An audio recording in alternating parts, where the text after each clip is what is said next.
이 사람은 2013년 2월 법무부 장관에 발탁됐습니다. 2015년 6월엔 총리로 승진합니다. 6개월 뒤엔 대통령 권한대행이 되는 영예까지 누리죠. 박근혜 대통령의 은혜 입은 황교안 총리. 한 사람은 맞고 한 사람은 지르는 콤비 플레이의 진수를 보여주고 있는데요. 오늘 그 얘기 나눠보겠습니다. 어제 황교안 총리가 특검 만료 하루 전날이었죠. 2월 27일 수사기간 연장을 불승인했습니다. 기대도 안 했고 예견된 일이라고 봐야겠죠. 황교안 총리에 대해서 한번 살펴보면요. 네. 개인적인 경험이 좀 있는데 통합진보당 해산 결정 직후에 법무부 장관 시절입니다. 그때 한번 볼 기회가 있었는데 이런 이야기를 해요.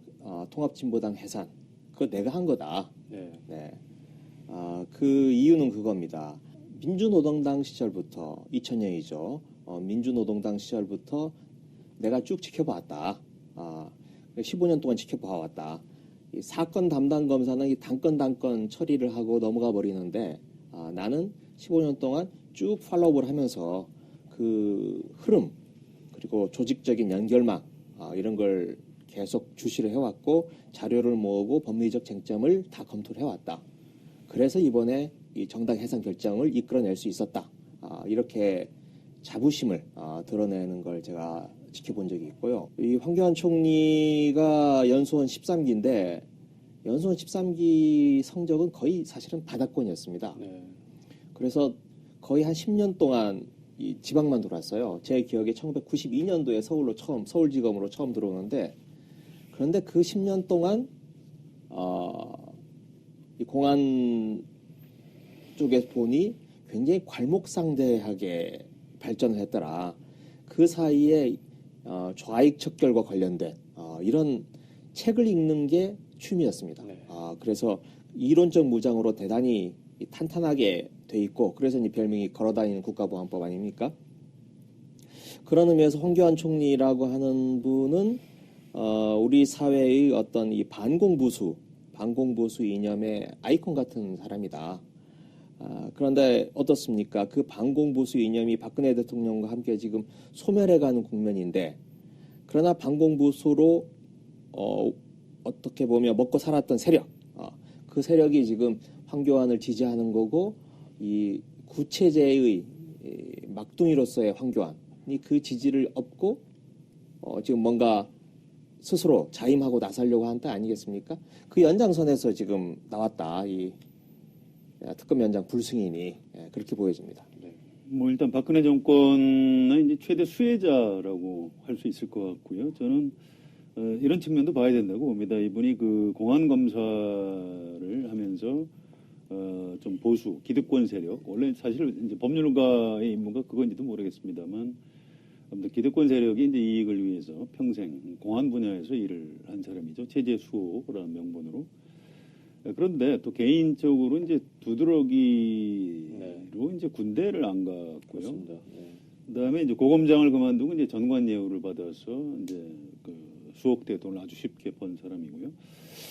저는 이분이 무슨 어떤 이념에 충실한 사람이라기보다도 자신의 임무에 충실한 사람, 그냥 시키는 일을 잘 하는 사람. 그래서 어느 나라, 어느 체제에 가서도 아마 출세를 할 수 있었던 분이 아닌가. 저는 그 한나 아렌트의 책, 그 악의 평범성에 관하여 이 책을 굉장히 인상적으로 본 사람인데요.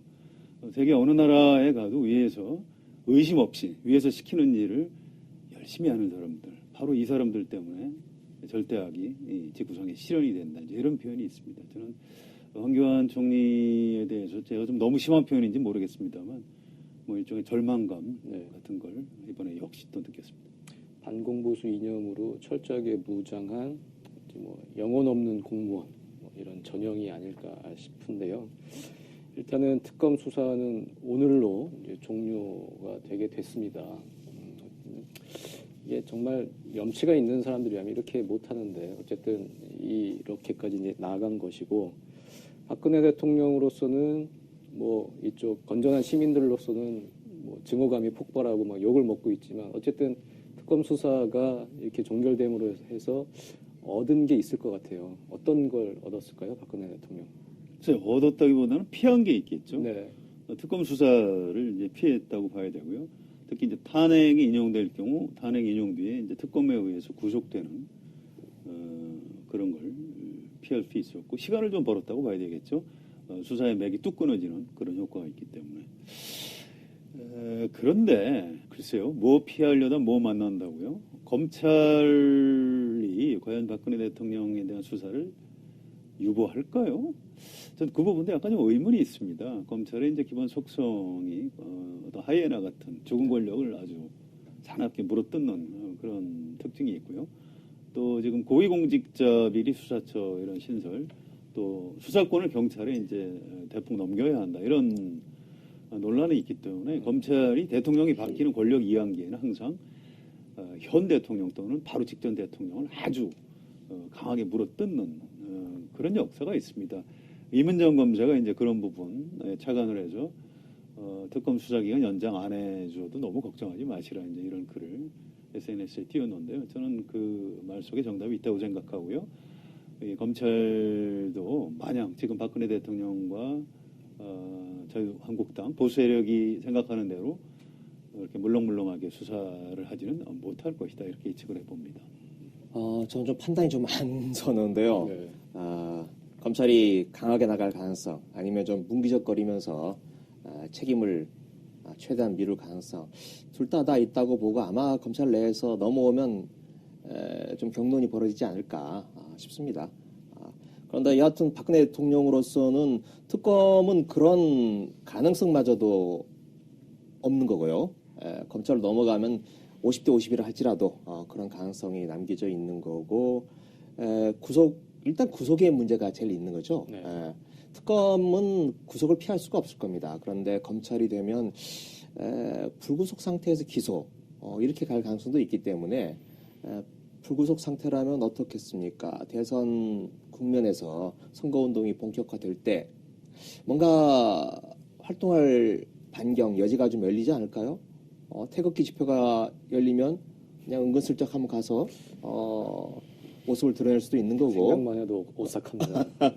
아니면 뭐 대구 경북 TK 고향에 내려가서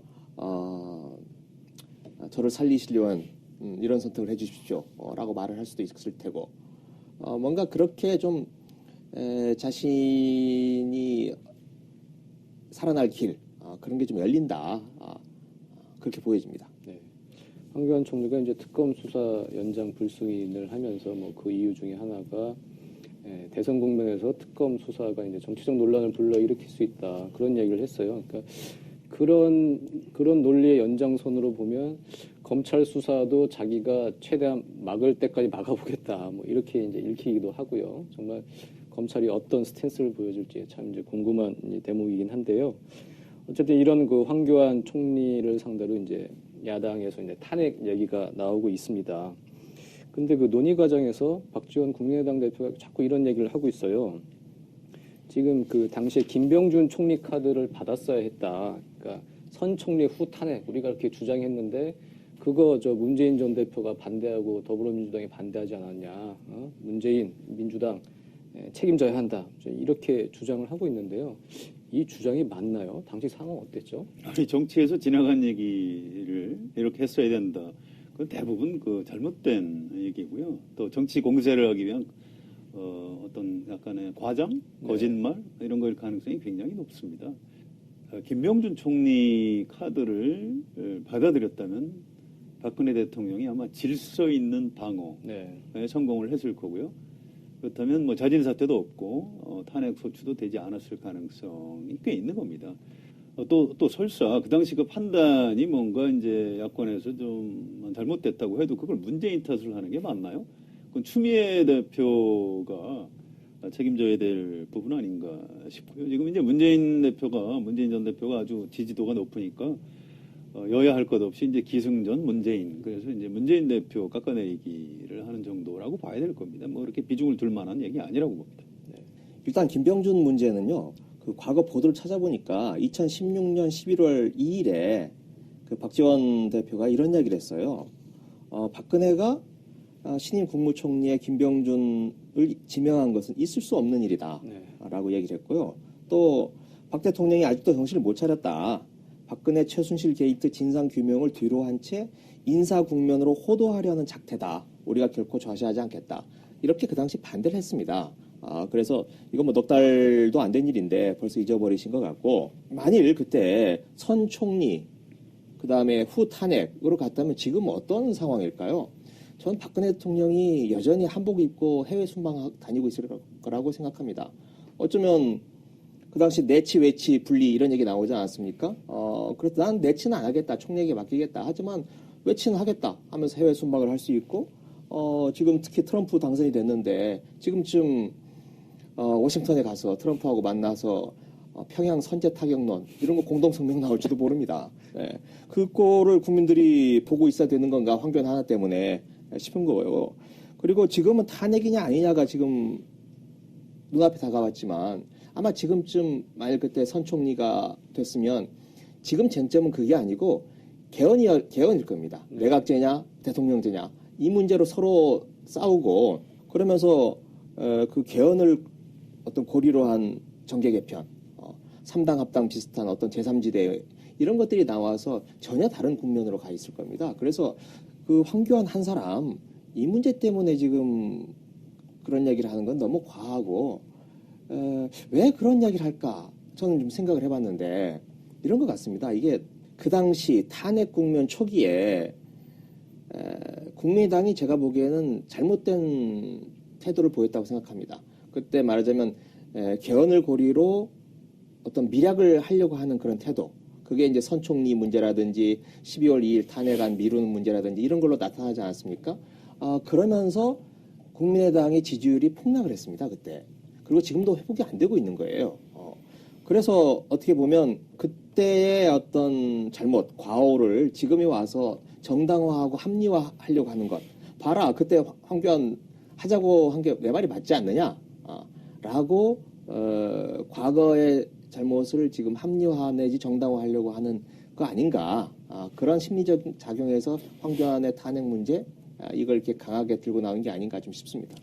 문재인 전 대표가 그 초기에 이 탄핵에 대해서 좀 얘기를 강하게 못했어요. 주저주저 하는 바람에 오히려 이제 여론의 강한 비난을 받았던 장면들이 있습니다. 그러니까 지금 국민의당 하는 얘기는 좀 앞뒤가 전혀 맞지 않는 얘기라고 보면 될 것 같습니다. 네. 그러니까 총리를 교체한다는 것은 사실 박근혜 대통령 이선 후퇴를 전제로 한 것이고, 이선 후퇴하고 그렇게 정치적 타결을 하기로 했는데 탄핵을 간다는 건 그것도 무리수였던 거죠. 그렇습니다. 그렇죠? 아마 뇌물이나 직권남용 혐의, 지금 탄핵 소추가 된 국정사위와 국정농단 사태 내용물이 아마 하나도 안 드러났을 가능성이 높습니다. 어쨌든 그 부분에 대해서 야 3당 더불어민주당, 국민의당, 그 정의당은 황교안 총리 지금 탄핵을 추진을 하고 있습니다. 바른정당은 일단 이제 발을 뺐고요. 이제 지금 이제 대행을 이제 탄핵을 하는 건데, 물론 괘씸하죠. 괘씸한데 이 황교안 총리 탄핵 실제로 가능할까요? 어떻게 보십니까? 법률적으로는 잘 안 된다고 봐야 되겠죠. 네. 어차피 대통령 또는 권한대행한테 재량권이 있는 것 아니겠습니까? 그 판단하는 내용에 대해서 이제 달리할 수는 있는 건데, 이걸 탄핵 소추는 가능하겠지만 헌법재판소 가면 뭐 탄핵 인용되기가 쉽지 않을 것 같고요. 전례가 이런 게 있습니다. 2003년에 김대중 정부의 그 대북 송금 사건에 대한 특검을 했는데, 그 당시에 이제 뭐 야당이나 호남에서 발칵 뒤집혔죠. 왜 그 통치권 차원에서 한 걸 가지고 특검을 하느냐 했는데, 그 특검 수사기간이 되고 이제 수사기간 연장 문제가 쟁점이 됐습니다. 그때 노무현 대통령이 수사기간 연장을 하지 않았죠. 이제 그 바람에 또 뭐 야당에서는 아주 강하게 노무현 대통령을 비판하고 그랬는데요. 법률적으로는 그런 면이 있는 겁니다. 정치적인 책임하고는 별도로 황교안 국무총리 권한대행을 탄핵하기는 아마 쉽지는 않을 겁니다. 탄핵 소추까지 갈 수 있을까요? 일단 탄핵 소추 되면 이제 직무는 정지가 되는 건데요. 저는 뭐 현실적으로 좀 어렵다고 보고요. 네. 일단 황교안 탄핵 바른정당이 지금 반대를 하고 있지 않습니까? 바른정당이 반대하는 이유는 저는 아마 그것 때문이지 않을까 싶은데요. 황교안을 지금 때려주는 게, 탄핵을 하는 게 어떨까요? 저는 이게 오히려 황교안의 몸값을 높이고 네. 황교안을 띄우는 결과가 된다. 그러면 범여권, 내에서 서로 이 나눠먹기를 하고 있는 제로섬 게임을 하고 있는 상태에서 바른정당이 더 빠지고 황교안만 몸값이 뜨는 그런 결과가 있기 때문에 바른정당이 반대를 한다고 생각을 하고요. 그리고 야당 입장에서 봐도 과연 황교안 탄핵이 이게 능사인가? 아까 말씀 법리적으로도 사실 특검 연장을 하느냐 마느냐 순수한 법리적으로만 보면 그 재량권에 있는 거 아니겠습니까? 그래서 이게 헌법과 법률을 위반한 사유다, 탄핵감이다 이렇게 말하기는 좀 무리가 있어 보이고 아까 정치적으로 봐도 결과적으로 황교안 띄워주기, 황교안 키워주기 이런 걸로만 나가기 때문에 황교안 탄핵에 집중하기보다는 이 새 특검법의 신특검법 이걸 통과시키는 데 주력을 해야 되는 게 아닌가 싶습니다. 그게 현명하고 현실적인 게 아닌가. 야당에서 이제 탄핵 소추하는 거는 가능할 겁니다. 이제 네. 국무총리 탄핵은 제적 과반이면 되기 때문에. 그런데 이건 이제 좀 크게 봐야 될 겁니다. 지금 대통령이 탄핵됐는데 그 권한대행까지 또 탄핵을 한다. 그러면 대행의 대행까지 내려가게 되고요. 이제 국제 무대에서 이제 우리나라를 어떻게 보는 건지 이런 것도 봐야 되고 또 우리 국민들이 탄핵에 찬성을 하든 반대하든 좀 불안해할 가능성이 있는 거고요. 그래서 지금 이제 야권에도 이제 그런 그 국민들의 우려, 불안감에 대해서도 좀 생각을 해야 되고 여러 가지 좀 깊은 정무적 판단 같은 게 요구되는 것 같습니다. 네. 그러니까 그 이제 야3당은 새 특검법 처리에 이제 힘을 기울여야 한다. 네, 그 야3당이 지금 바른정당도 특검법 처리에는 지금 아마 합의를 해주는 걸로 알고 있는데. 문제는 이제 결국은 정세균 의장이 이제 직권 상정의 문제 아니겠습니까? 그렇죠. 네. 이게 국가 비상사태가 네. 맞냐? 네. 그게 참 지난번에 정의화 의장이 국가 비상사태라면서 테러방지법을 직권 상정했을 때 상당히 이제 비판이 많았고 이제 필리버스터까지 이어졌는데 이게 지금 직권 상정이 가능할까요? 그 부분 어떻게 보세요? 그래서 현실적으로 국회의장이 직권 상정 안 하겠다고 하니까 방법이 없는 겁니다. 또 그 당시에 지금 야권에서 정의화 의장의 테러방지법 직권상정에 대해서 아주 강하게 비판을 했기 때문에 강하게 밀고 나가기가 논리적으로 쉽지는 않은 것 같습니다. 네. 네.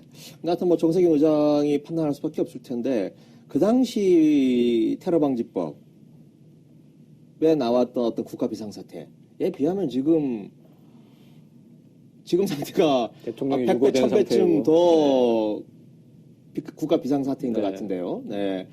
그 당시는 제가 개인적으로 느낀 건 대단히 평온했고 지금 1000만, 2000만 촛불이 나오고 태극기가 나오고 대통령이 유고 상태인데 이만한 또 국가 비상사태가 어디 있겠습니까? 정세균 의장 어떤 판단을 내릴지 모르겠습니다만 어제인가요? 페북에 그 의미심장한 글을 하나 띄웠던데 이 정의의 가치를 지키는 길을 찾아 나서야 된다. 이런 문구가 하나 있던데 개인적으로 그게 좀 인상적으로 해줄 가능성도 있는 거 아닌가? 이렇게 좀 느꼈습니다. 네. 그분 평소에 그 정치적인 스타일로 보면 좀 안 할 가능성이 쉽지 않은 문제일 것 같아요. 네. 어쨌든 뭐 새 특검법을 통과시키려는 것도 박근혜 대통령의 죄상을 이제 낱낱이 밝히려는 것이고 그런 상황이 어쨌든 지금 구특검법이 종료가 됨으로 해서 박근혜 대통령은 족쇄가 일단은 가장 무거운 족쇄가 이제 풀렸습니다. 박근혜 대통령 그리고 어제 헌재에서 최후 변론에 이제 임했죠.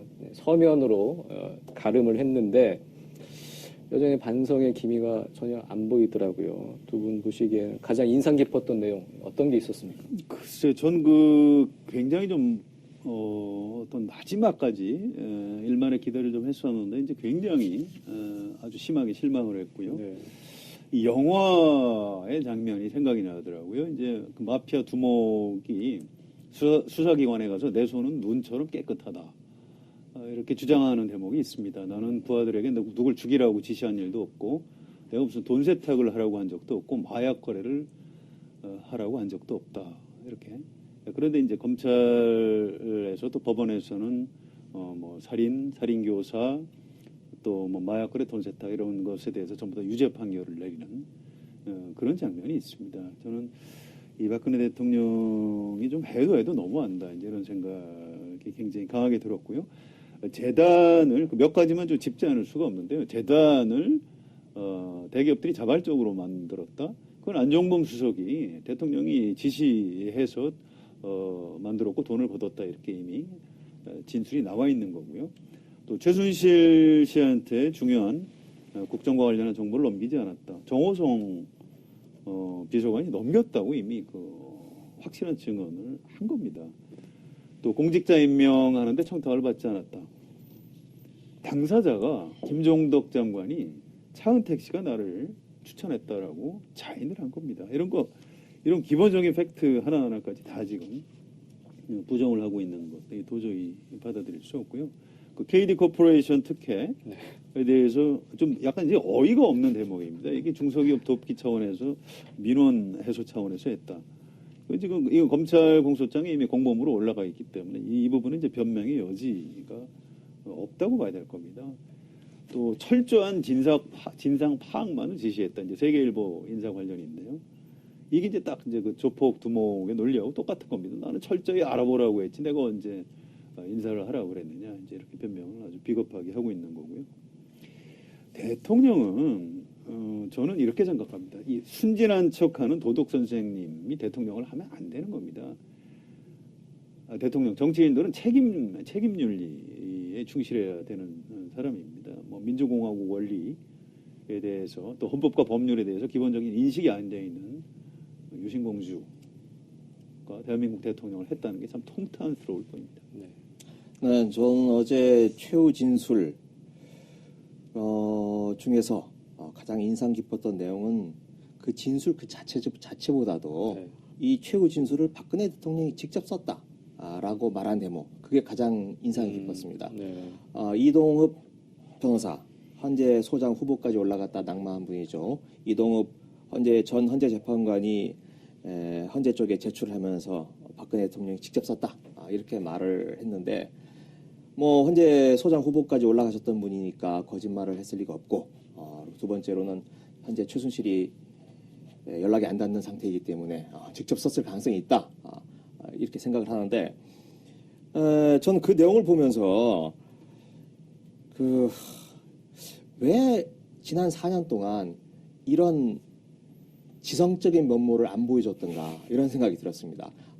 그 최후 진술을 보면 200자 원고지를 한 25장 정도 되는 상당히 긴 분량입니다. 그 긴 분량을 여하튼 박근혜 대통령이 직접 썼다라는 점, 그리고 읽어보면 아시겠지만 상당히 이 차분한 그리고 정제된 언어, 그리고 어떤 나름대로 논리적인 완결성을 가지고 있는 그런 문장을 썼습니다.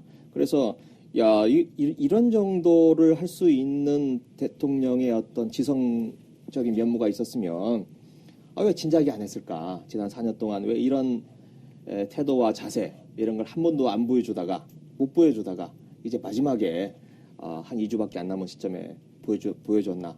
그게 참 안타까울 뿐입니다. 박 대통령이 썼다는 얘기를 너무 쉽게 믿어주시는 거 아니에요? 아니, 썼을 겁니다. 문체를 보면 본인이 직접 쓴 게 맞고요. 네. 하나만 덧붙이자면 맨 마지막에 선의까지 왜곡해서는 안 될 것입니다. 헌법재판관님들의 넓은 해량을 부탁드립니다. 이렇게 마무리가 되는데요. 선의까지 왜곡해서는 안 될 것이다. 나는 선의로 했다. 나를 공격하는 사람들은 악의를 가지고 있는 것이다.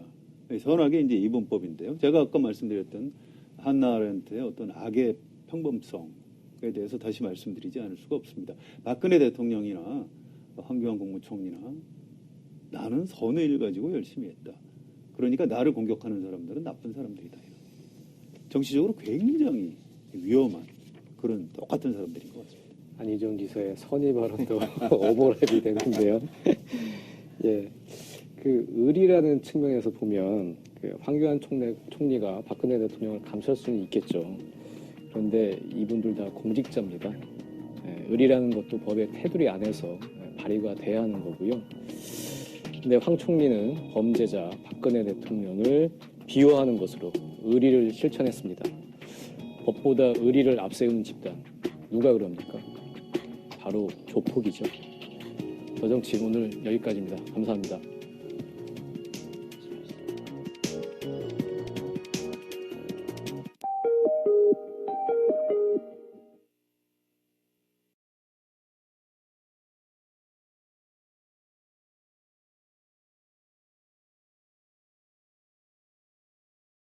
자신들의 주요한 슬로건으로 내걸지 않았습니까? 이 직선제 개헌, 그 당시에 운동권, 학생운동권의 분위기로 봐서는 상당히 개량적이다. 이 제도권에 투항하는 거다라고 하는 이야기를 들을 수 있는 건데도 그런 전대협과 직선제 개헌안을 낳는 어떤 이론적인 체계 이런 걸 만드는데 안지사가 상당히 공헌을 한 것으로 알고 있습니다. 그만큼 어떻게 보면 젊었을 때도 현실적이고 어찌 보면 또 실용적인 그런 면모를 지니고 있었다고 생각을 하고요. 그리고 그 이후에 정치권에 들어와서도 주로 경험하고 한 일이 그런 방향을 좀 더 강화하는 쪽으로 사고 체계가 그런 쪽으로 좀 더 강화되는 쪽으로 간 것 같아요. 예를 들면 장수촌 문제도 실질적인 경영자였지 않습니까? 노무현 대통령을 대신한 생수업체. 그리고 대선 때는 선거 자금 모금 창구를 하지 않았어요? 네. 대기업을 상대할 수밖에 없는 위치였죠.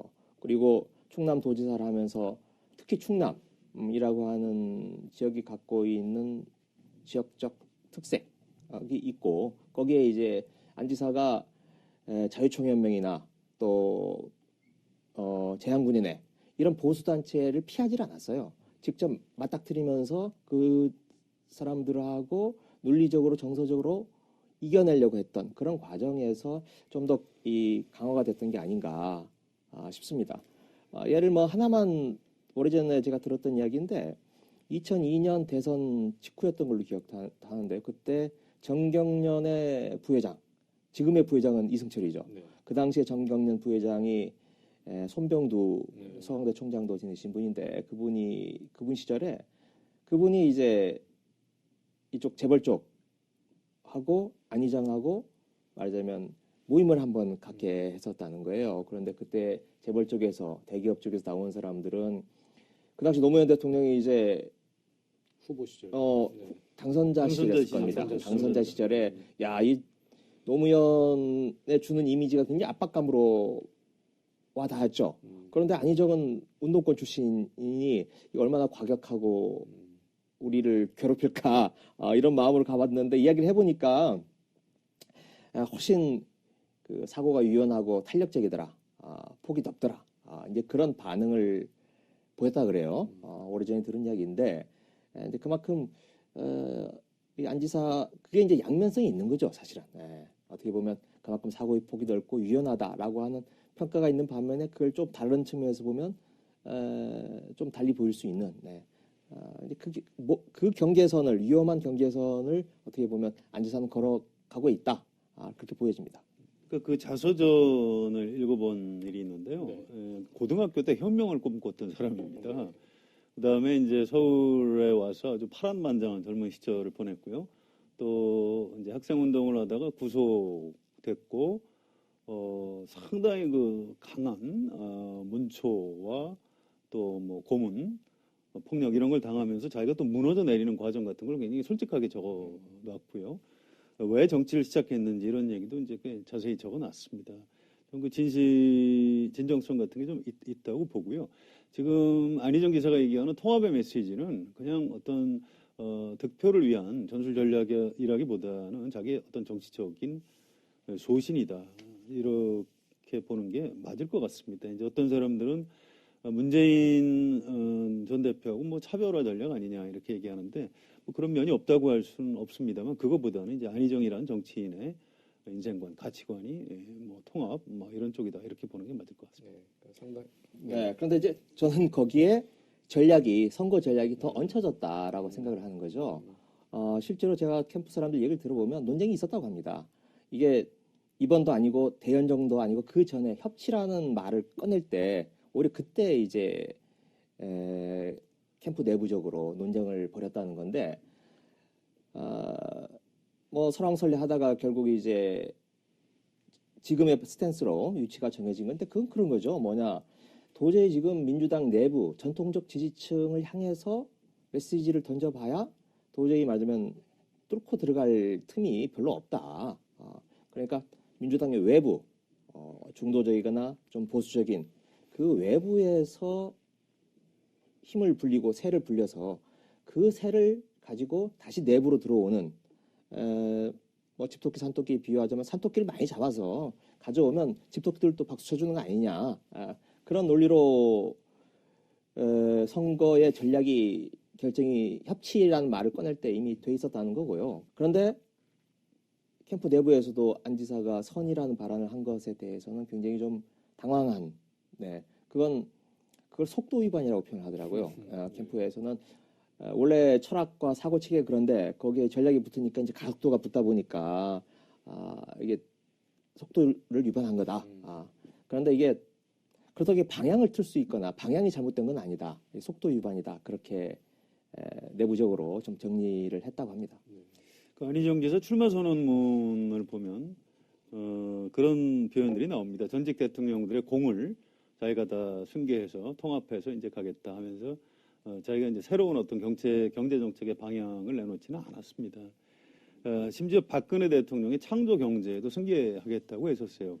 출마 선언한 지 벌써 오래되니까 벌써 잊어버렸는데 지금 이 순간에 그 얘기 다시 하면 또 한번 발칵 뒤집힐 가능성이 높습니다. 그래서 이미 출마 선언을 할 때부터 이제 어떤 전직 대통령들의 공을 승계하겠다라든가 그 사람들도 뭘 좀 잘해보려고 했던 것 아니냐 이런 큰 어떤 전략적 차원에서의 어떤 스탠스는 이미 결정돼 있었던 것 같습니다.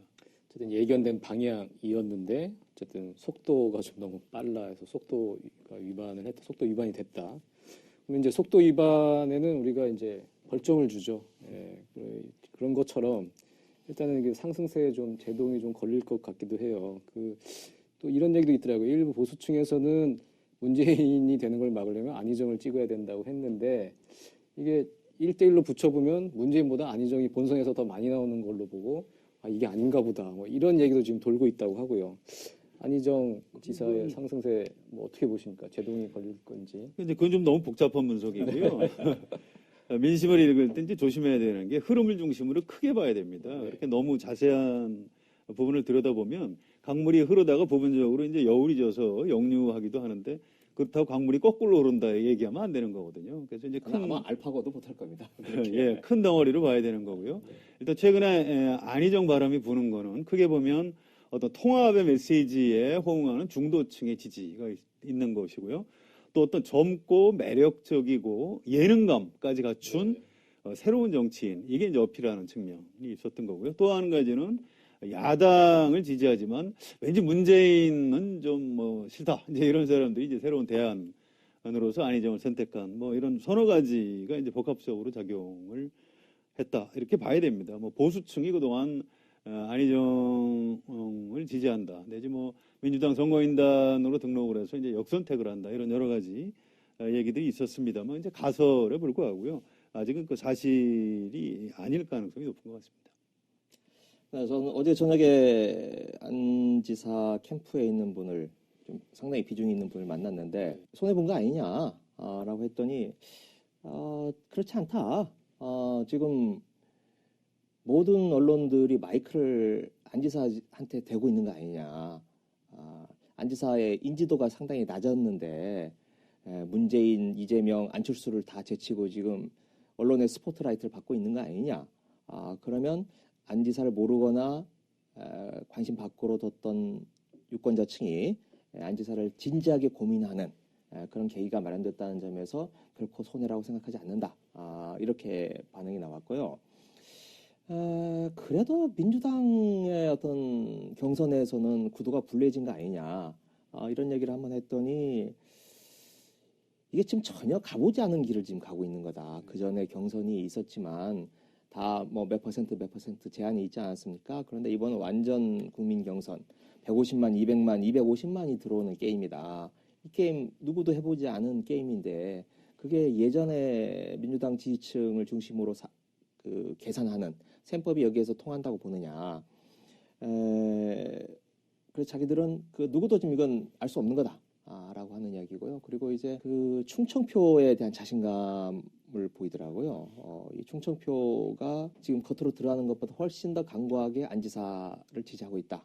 그래서 안 지사 뒷주머니에는 지금 충청표가 딱 남들이 안 보이지만 있는 거다. 그리고 이제 이 도지사라는 직위가 그냥 아무런 말도 하지 않아도 수많은 단체와 조직들이 우리 지사님을 위해서 이번 경선에 자발적으로 또는 동원을 하면서 신청하는 사람이 한 30만 원 될 거다.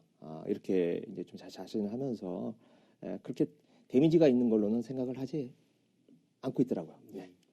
일단 그 여론조사상으로는 일단 그 상승세가 약간 좀 꺾이긴 한 것 같습니다. 리얼미터 조사 20일과 21일 한 거 보면 안희정 지사가 19.2%로 일주일 전보다 한 1.2%포인트 좀 빠진 건 이제 사실인 것 같고요. 뭐 미세하긴 하지만 어쨌든 이제 상승세가 꺾였다는 측면에서는 그래도 조금 영향이 있다고 이제 봐야 할 것 같은데, 지금 5월 조기 대선 뭐 만약 그렇게 한다고 해도 그래서 이제 쇼트트랙 대선이라고도 하지만 어쨌든 이런 그 말 한마디로 행동 하나로 이제 삐끗하는 경우가 좀 있을 것 같아요. 과거에도 좀 그런 사례가 있지 않나요? 네, 뭐 제 개인적인 경험으로는 얼핏 떠오르는 게 2002년 노무현 대통령, 노무현 후보 네. 시절에 김영삼 대통령의 상도동 자택을 찾아가서 이른바 영삼시계를 네. 보여주면서 머리를 조아렸다가 지지율이 그때부터 이렇게 쭉 빠져버리는 네. 그런 게 기억이 나는데요. 제가 그때 그 현장에 있었습니다. 네. 노무현 대통령 제가 거의 바로 뒤에서 이제 그 현장을 지켜봤는데 이렇게 손을 내밀면서 총재님이라고 부르더라고요. 네, 총재님. 총재님이 일본에 출장 가셨다가 돌아오시면서 사온 세이코 시계입니다. 제가 총재님 비판할 때는 장롱 속에 처박아 뒀었지만 총재님 생각날 때마다 이렇게 차고 왔습니다. 네, 그러면서 그 세이코 시계를 보여줬는데 YS가 그냥 허허 웃기만 하고 뭐 지지한다, 뭐 잘하래 뭐라든지 그런 말 한마디도 안 하더라고요. 그러면서 그 상도동 자택문을 나오면서부터 이제 지지율이 떨어졌다. 그건 노무현 후보가 이 기적을 일으키면서 어떤 국민적 열망과 지지를 끌어냈던 그건 또 여의도 정치를 벗어난 거 아니겠습니까? 그런 어떤 신선함과 충격이 있었는데 이걸 다시 YS를 찾아가서 옛날 보스한테 머리를 숙이는 것, 이게 뭔가 좀 옛날 방식인 것 같고 옛날 이 정치공학적인 합종 연영을 추구하는 것 같다. 그래서 그 이미지가 깎인 게 아닌가 싶습니다. 문재인 후보, 이제 뭐 후보라고 불러야겠죠. 문재인 후보하고 오래전에 이 문제에 대해서 한번 이야기를 가볍게 할 기회가 있었는데 저도 그때 처음 들었어요. 자기들도 굉장히 그걸 아쉽게 생각을 했다. 그런데 기자들이 잘 모르는데 그때 이미 최기선 인천시장, 그 YS 상도동계 최기선 인천시장이 자기들한테 와서 노무현 후보 쪽에 와서 이미 다 이야기가 됐다. 그러니 가서 고개만 한번 숙이면 YS가 지지 선언을 하도록 다 이미 사전 정지 작업이 돼 있으니까 와서 인사만 해라라고 최기선 인천시장이 그렇게 말을 해서 그걸 믿고 갔었다는 거예요. 저도 이제 그때 처음 들었던 이야기인데 그런 에피소드가 있었습니다. 그 정치가 이제 원래 말 한마디로 이제 붕 뜨기도 하고요. 또 훅 가기도 하고 이제 그런 겁니다. 제가 기억하는 건 2004년 총선 앞두고 노무현 대통령이 이제 탄핵 소추된 상태에서 치러진 총선이 있었죠. 그때 그 열린우리당의 이제 정동영 의장이 그때 뭐 엄청난 그 탄핵 역풍 때문에 열린우리당이 뭐 거의 200석 정도 할 분위기였는데 어디 가서 이제 젊은 사람들이 투표를 많이 해야 된다 이 얘기를 하면서 근데 이제 나이 드신 분들은 투표장에 안 나와도 되고 이 부분을 뒤에다 살짝 붙였는데요. 이걸 이제 한나라당에서 정확히 잡아채서 노인들 투표하지 말라고 그랬다. 맞죠? 노인 평화 발언으로 해서 거의 선거를 한나라당에서 이걸로 치르다시피 했습니다. 이게 아주 악성인 것이 세대 투표가 더 이제 그 현상이 심해지는 이런 계기가 됐습니다. 2002년에 이회창 노무현 겨루면서 세대 투표 현상이 처음 나타났는데 2004년에 이 노인 폄하 발언으로 노인들은 이제 한나라당 쪽을 지지하고 젊은 사람들이 열린우리당을 지지하는 이런 현상이 벌어졌던 이 사건이 하나 있습니다. 또 한 가지는 이제 맥락은 좀 다른데요. 충청도 핫바지론이라는 게 있습니다. 이제 워낙 재미있는 사안이라 압축해서 설명을 드리면 1995년에 김영삼 정부의 김윤환 정무장관이 있었어요. 이분이 김정필 씨가 자민련을 창당해서 나가겠다고 하면서 대구 경북에 대해서 비판을 했어요. 그랬더니 아니 신당한다는 사람들은 왜 툭하면 대구 경북을 들먹이느냐, 우리 대구 경북이 핫바지인 줄 아느냐 이렇게 얘기를 했는데 그리고 충청도의 어느 지역 신문이 김윤환 장관이 충청도를 핫바지라고 했다. 이렇게 오보를 낸 겁니다. 오보가 된 거예요. 예, 엄청난 이제 그 잘못 보도를 한 거고 나중에 그 신문에서 공식 사과까지 했습니다. 정정보도는 물론이고. 그런데 이 김종필이라는 노련한 정치인이 자민련 창당 대회에서 우리 충청도가 핫바지 예유 이렇게 충청도 사투리로 얘기를 하면서 지역 감정을 확 불러일으켰고요. 그 핫바지 한마디로 95년 지방선거에서 충청권에 압승을 거뒀고요. 96년에도 자민련이 돌풍을 일으켜서 무려 50석을 차지하는 이제 그 이 김종필이라는 사람이 이제 그 정도 이제 좀 좋게 표현하면 정치 감각, 나쁘게 얘기하면 남의 약점을 이용을 해서 이제 지역주의에 불을 지른 그런 일이 있었는데요. 뭐 이런 사건들이 좀 기억에 남네요. 그 오보나 페이크 뉴스가 정말 정치 지형 자체를 완전히 바꿔버리는 그렇습니다. 그런 지금도 얼마든지 가능하죠. 네, 정말 조심해야 할 것 같은데 이제 그 안희정 지사가 선의를 믿는다고 했던 박근혜 대통령 얘기를 좀 해보겠습니다. 지금 헌재 결정이 이제 임박을 한 것 같은데 자유한국당 내부에서는 박근혜 대통령 자진 사퇴, 그러면서 뭐 정치적 해결 뭐 이런 얘기들이 지금 계속 나오고 있어요. 그 뭐 정우택 원내대표는 그렇게 얘기하고 다른 사람들은 또 아니라고 하고 자유한국당 내부에서 나오는 이 정치적 타결, 협상 가능성 이거 어떻게 보십니까? 이제 이런 걸 겁니다. 지금 분위기가 탄핵 심판이 인용되는 것이 이제 거의 확실해지고 있다 이런 상황하고 깊은 관련이 있습니다. 일단 자유한국당도 그렇고요. 청와대 일각에서도 어떻게든 박근혜 대통령의 사법 처리를 좀 면해보자 이런 생각을 하는 것 같습니다. 일종의 꼼수라고 봐야 되고요. 그런데 이제 사실 타이밍을 좀 놓쳤죠. 어떤 진정성이 있었다면 이렇게 이제 탄핵이 거의 확실시되는 상황이 아니고 탄핵이 될지 인용이 될지 기각이 될지 모르는 상황에서 내가 더 이상 대한민국의 분열을 막기 위해서 제가 사퇴하겠습니다 했으면 아마 국민들이 상당히 감동을 받고 사법 처리 안 해도 되겠다 이렇게 생각을 했겠습니다만 지금은 이미 그런 시기를 다 놓쳤다고 봐야 되고요. 그래서 어떤 민심의 지지를 받지는 못할 것 같습니다. 그 사퇴론이 나오는 이유가 몇 가지 있는데 잘 이해가 잘 안 되더라고요. 우리 지금 성 기자님 말씀하셨던 그런 부분도 있고 보면 이제 헌재 탄핵을 불복하면서 뭔가 이 반격의 중심에 한번 서보겠다.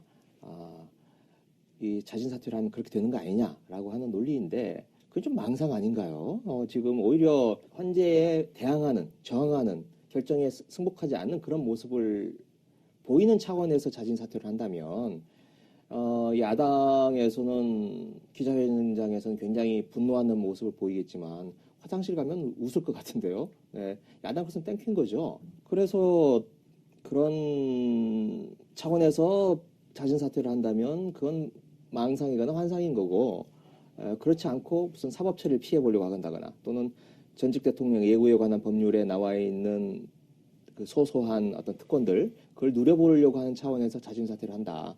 그러면 그건 너무 협소하거나 그 자잘한 생각인 거죠. 그래서 어떤 이유가 되더라도 자진 사퇴 뭐 어떻게 될지 모르겠습니다만은 그렇게 결정하는 게 정상적인 사고 방식은 아닌 것 같습니다. 지금까지 그 계속 정상적인 사고 방식을 이제 못 보여줬고 박근혜 대통령 박근혜라는 인간 개인으로 보면은 어쨌든 탄핵 심판에 불복하기 위해서 자진 사퇴를 하고 그러면 이제 파면은 면한 거고요. 어쨌든 이제 전직 대통령으로서의 어떤 예우 뭐 이런 것을 누려가면서 예를 들면 뭐 검찰 뭐 구속 수사라든지 뭐 이런 것도 이제 피할 수 있고 또 그런 뭐 난 억울하다 뭐 이런 피해자 코스프레를 계속하면서 대선 국면에서 또 뒤집기를 시도할 수 있다.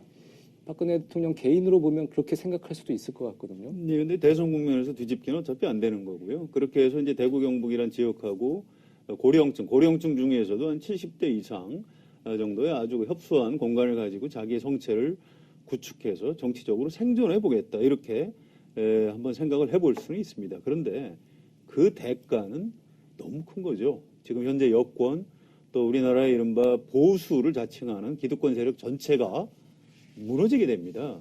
전직 대통령이 이미 저 국회의 탄핵 소추를 부인하고 있죠. 거기에 헌법재판소 탄핵 심판 자체를 부인한다 그러면 우리나라 국가기구를 전부 다 부정하는 겁니다. 촛불 민심은 이제 태국 그 이른바 태극기 맞불로 어느 정도 물타기에 성공을 했다고 해도 국가기관의 결정에 승복하지 않는 대통령, 그리고 자기의 정치적인 이득만을 택하는 그런 박정희의 딸, 이건 뭐 우리나라 보수 세력 내지 기득권 세력으로 보면 이제 악몽이고요. 더 이상 집권을 포기할 수밖에 없는 아주 위험한 상황으로 가기 때문에 박근혜 대통령이 설사 그런 생각을 한다고 해도 그게 현실로 옮겨지기는 아마 쉽지가 않을 겁니다. 박근혜 대통령이 하여튼 대의를 생각한다면 그런 행동을 못할 것 같은데 자신의 안위 그거를 생각한다면 혹시 그럴 가능성도 있지 않을까. 지금까지 보여줬던 행동들이 그런 거라서요. 의심을 안 할 수밖에 없습니다. 참 이제 헌재 탄핵 심판이 결론만을 남기고 있습니다. 근데 박근혜 대통령은 판을 깨려고 하는 것 같기도 하고요. 만약 그렇게 된다면 이러려고 국민들이 곱은 손을 호흡 불면서 촛불을 들었을까? 이렇게 자괴감이 들 수도 있을 것 같아요. 이걸 또 선의로 봐야 할지도 의문이고요. 아직은 분노를 절제해야 할 때가 아닌 것 같습니다. 더 정치 오늘 마치겠습니다. 감사합니다.